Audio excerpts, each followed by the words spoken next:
on the show floor and we're seeing another big game, big game, this one, Dying Light from Techland. If you'd just like to introduce yourself to our audience? Okay, my name is Tymon Smektala, I'm producer of Dying Light. Okay, and can you give us a quick overview of your history? What other Techland games have you worked on before? Well, people may know Techland from such games as Call of Juarez and Dead Island. These are our biggest franchises. And I've been a fan since the Call of Juarez, the original first Call of Juarez. I played, I loved it, it was great. And kind of one of the games that opened up the kind of cowboy genre. Yes. Other people followed on after you, but it was one of the first games that kind of cowboys on 360s and stuff. Yeah, I very much enjoyed it, so I'm a fan. Thank you. I'm kind of curious of why you moved from the Call of Juarez series to something that was very different in Dead Island. This Dying Light is something that's a lot more similar to Dead Island. Well, I think people don't realize that Techland is quite a huge company. We have a few teams that work on different projects. But having said that, Dying Light is a work of the original core Dead Island team. But it is a new game, it is a new IP, because we had this list of features we would like to see in a zombie genre. And when we combined all these features, we noticed that, hey, it's not okay to call it Dead Island Next or whatever. We really have to come up with a new name for it because the gameplay is so different. So that's why it is Dying Light. But we are fans of the zombie genre. Yeah. Jade, I need to check something out. Now?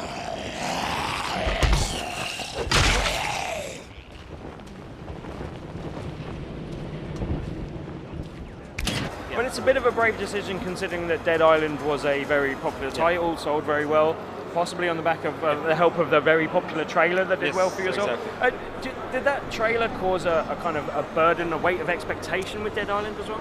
Well, to be honest, we kind of didn't feel it at all. We just got this idea for a trailer and we just wanted to do it because we thought it's going to be cool. And then after the game was released, we kind of noticed that people thought that the game might be different because of the trailer and stuff like that. So with Dying Light, when you saw our first trailer, even though it was a CGI, it showed all the elements that we have in the game. It showed the day and night cycle, it showed the free running, natural movement system, it showed that you have other survivors in that game world. So we took that into consideration.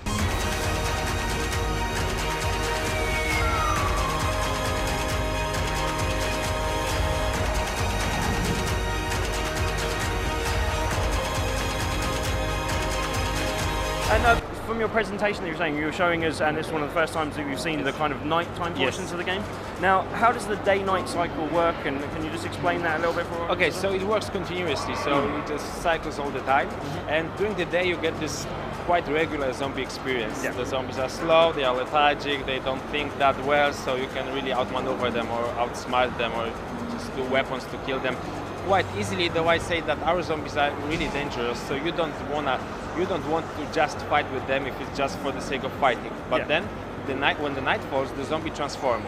And then when it transforms, as I was saying at the session, the gameplay transforms as well. So the zombies get more aggressive and they get more dangerous and they chase you, so you really have to run faster, run better, you have to use all the things that you see in the environment to kind of survive. So that's how it works, basically. But most of the missions you're saying, or the vast majority of the missions, you can choose at what time of day you do them. Yes, so it works like an RPG game. You meet an NPC and he tells you, hey, I need you to do that.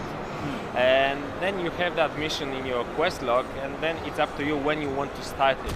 But when you start it, then you have to face the consequences of your choice. If you start it in the morning, then that mission might be easy. But when you start it in the evening and you don't hurry, then the night might fall and you're really basically screwed. Or you have to use all that's at your disposal to survive. Yeah.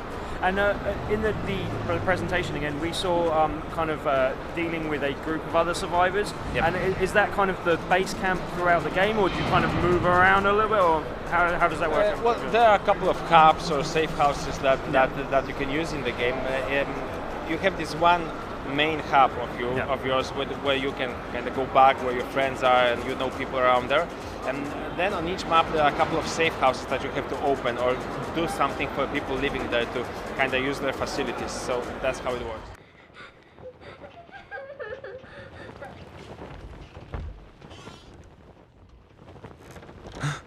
Hey, love. What are you doing in here? You have to go.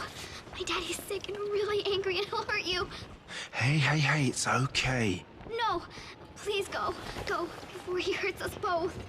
Go away! The weapons, well, you touched upon lots of subjects. So the weapons, we have lots of weapons in our game, and all of these weapons handle differently.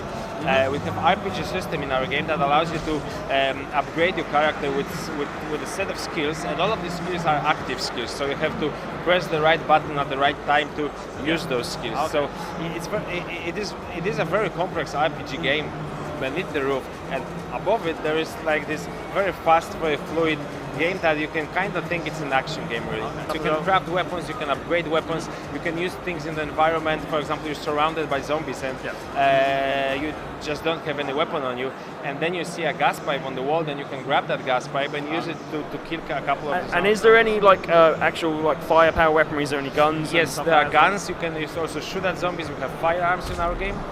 These are like everything, really. Pistols, guns, machine guns, assault guns, shotguns. But the thing is, these guns are powerful, but they are also very noisy. So when you use a weapon, it'll attract attention. Yes, it attracts attention. So only as a last-ditch kind of... Yes, exactly. And what are the main differences, I would say, or the main additions to the game? Is the kind of free running, what do you call it, a movement system? Natural movement, yes. I think it took us a year or maybe even longer to nail it right. And I know people like it, but I think we'll improve it even more before we release the game. It's raining like goddamn maggots. Some food, blankets. The rest of it's pretty useless. One step closer, and I'm gonna blow your head off. Well, our group of playtesters grew, I think, threefold from the release of the island, and we set some people aside, and the only thing they do, they just play the game without fighting. So they test all the natural movements, things. They are testing the stealth system. They are really trying to complete the game without fighting with zombies, and they're testing every square inch of our maps to see if that location works correctly with our natural movement system. And one of the other things we saw was the use of traps as well. You had like electrified fences, and you had a car alarm that went off that attracted zombies, and then kind of... Was that blowing up? I didn't really understand. Yes, the car blows up, so when you activate that trap, the car alarm kind of draws the zombies, and then the car blows, so it kills zombies. Takes out all the zombies with it. And I assume there's quite a variety of traps throughout the game, and there's something that pops up and stuff like that.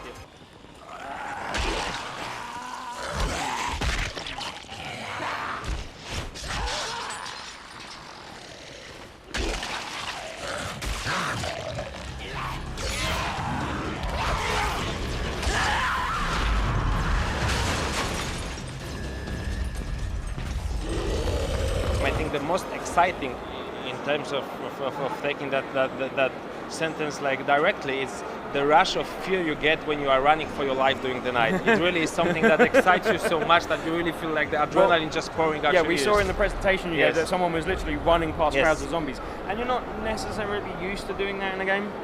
Yep. Well, during the night you can also be sneaky about it. You can also use stealth. So as long as you're good at it, you might just kind of spend the whole night without being seen. But if they see you, you really have to run, and then you either have to run to a safe house, or you have to run quite fast with great skill to escape zombies, or you have to hide somewhere. But our night zombies have senses, so they can see you, they can hear you, and some of them can even smell you. So if you hide in a building and you think you're safe, but they're circling around you and they smell you, then, well, basically you're screwed.